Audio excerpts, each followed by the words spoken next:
এক লোক অফিস থেকে এসে দেখলো তার বউ অঝরে কান্না করছে। তারপর সে তার বউকে জিজ্ঞেস করলো, কি হয়েছে তোমার, তুমি এভাবে কান্না করছো কেন? তারপর তার বউ তাকে উত্তর দিল, আর জানালা দিয়ে অনেকগুলো টিয়ে পাখি এসেছিল আর আমার মুখ তারা দেখে ফেলেছে। এখন আমি আল্লাহর কাছে কি জবাব দিব? ওরা যে আমার মুখ দেখে ফেললো, এতে তো আমার পাপ হবে। তারপর মেয়েটার স্বামী তাকে বলল যে ওরা তো পাখি, ওরা দেখলে তোমার কোনো পাপ হবে না। তারপরেও তুমি যেহেতু বলছো, আমি গাছটাই কালকে কেটে ফেলবো। তারপর তার স্বামী গাছটিকে কেটে দিল।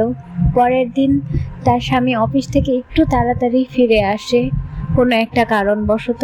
এসে সে দেখতে পায় তার বউ অন্য একটা ছেলের বুকে শুয়ে আছে। সেটা দেখে সে আর সহ্য করতে না পেরে সাথে সাথে বাড়ি থেকে বের হয়ে দূর দেশে কোথাও যেন চলে যায়। অবশেষে লোকটা মুসাফির হয়ে যায়। তো লোকটা রাস্তায় হাঁটতে হাঁটতে এক সময় দেখতে পায় কিছু লোক এক জায়গায় দৌড়ে যাচ্ছে। তখন একটা লোককে সে জিজ্ঞেস করে যে তোমরা সবাই কোথায় যাচ্ছ? সেই লোকটা উত্তর দেয়, রাজার অনেক স্বর্ণ গয়না চুরি হয়েছে।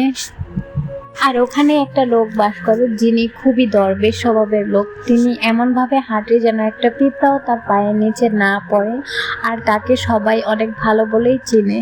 তো সেই লোকটাও তাদের সাথে যাচ্ছিল রাজার গয়না চুরি হয়েছে সেগুলো দেখার জন্য।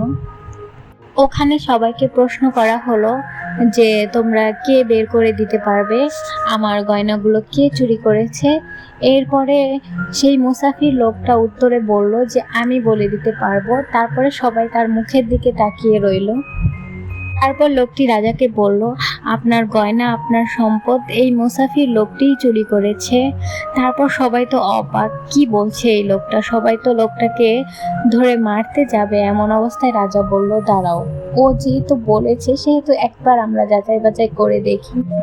যাচাই বাছাই করে দেখা গেল সেই দরবেশ লোকটি রাজার গয়না আর রাজার বেশ কিছু সম্পদ চুরি করেছে। সবাই তো অবাক হয়ে গিয়েছে।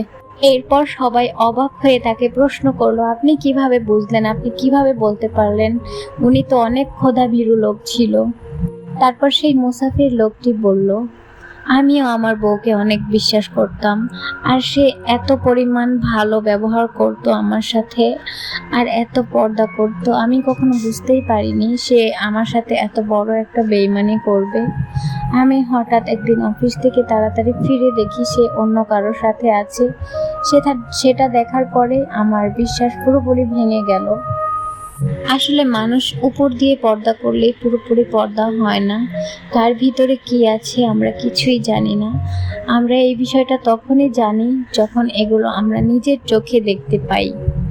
ওই যে কথায় বলে না, চোরের মায়ের বড় গলা, ঠিক তেমনই। আপনি যেই মানুষটাকে দেখবেন অতিরিক্ত সাধু সাজার চেষ্টা করছে, সেই মানুষটার মধ্যেই ভেজাল আছে। একটা বিষয় খেয়াল করে দেখবেন, যারা প্রকৃত ভালো মানুষ তারা কখনো সত্য কথা বলতে ভয় পায় না। তারা সবসময় যত খারাপ অবস্থায় হোক না কেন সত্য কথাটা বলে দেয়। মূলত এরাই হচ্ছে প্রকৃত ভালো মানুষ। আর আজকালকে ভালো মানুষ চেনার উপায়ও নেই, বলা যায় না কে ভালো কে খারাপ।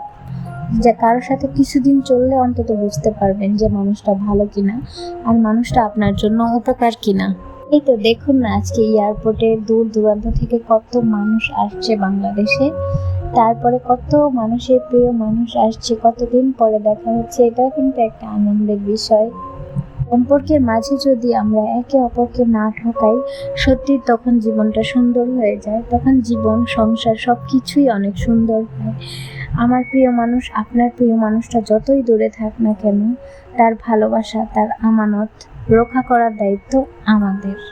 আমরা যদি সেটা রক্ষা না করতে পারি তাহলে সেটা আমাদের সবচেয়ে বড় ব্যর্থতা। আর আপনার প্রিয় মানুষটা কিন্তু আপনার ভালোর জন্যই দূরে চলে যায়। দূর দূরান্তে কেউই যেতে চায় না, কিন্তু পরিস্থিতির কারণে যেতে হয়। এটা নিয়ে আপনি কখনোই মন খারাপ করবেন না, আর আপনি আপনার আমানত রক্ষা করবেন। আর একটা বিষয় খেয়াল করে দেখবেন, অতিরিক্ত সাধু সাজা লোকগুলোর মধ্যে কিন্তু ঝামেলা থাকে।